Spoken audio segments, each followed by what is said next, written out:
In today's video, I'm going to teach you how to insert an image into AutoCAD.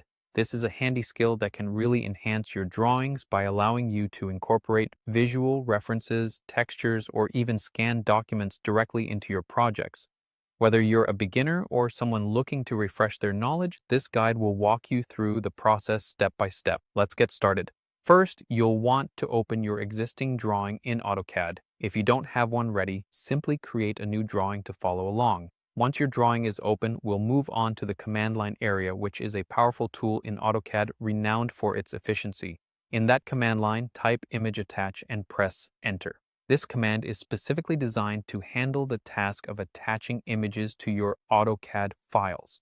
Next, you'll see a dialog box open up. This is where you'll browse your computer's file system to find the image you want to insert. It could be any standard image file format such as JPG or PNG. Take your time to locate the correct file, and once you've made your selection, click Open. By doing this, you're preparing the image to be attached to your AutoCAD workspace. Now, with the image file ready to go, AutoCAD prompts you to specify the insertion point, scale, and rotation angle of the image. These settings will determine how the image initially appears in your drawing, but don't worry too much about getting them perfect right now. If you want to keep things simple, you can just press Enter to accept the default settings. This places the image at the origin point with a standard scale and rotation that you can adjust later if needed. After you've specified the insertion details or accepted the defaults, the image will appear in your drawing space. From here, you're free to move it around to the perfect spot. You can adjust the scale if the image needs to be larger or smaller, or even clip it if you want to show only a portion.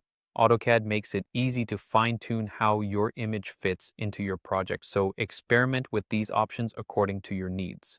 Before we wrap up, here's a helpful tip. It's a good practice to keep your image file in the same folder as your AutoCAD drawing. Doing so will help you avoid any missing file links in the future. If you move your image to a different folder, AutoCAD might have trouble finding it the next time you open your drawing. And that's it. You've successfully inserted an image into AutoCAD. With this newfound capability, you can add a whole new dimension to your CAD projects, enhancing both the look and functionality. Thanks for watching, and don't forget to follow along with more tutorials for other helpful AutoCAD tips.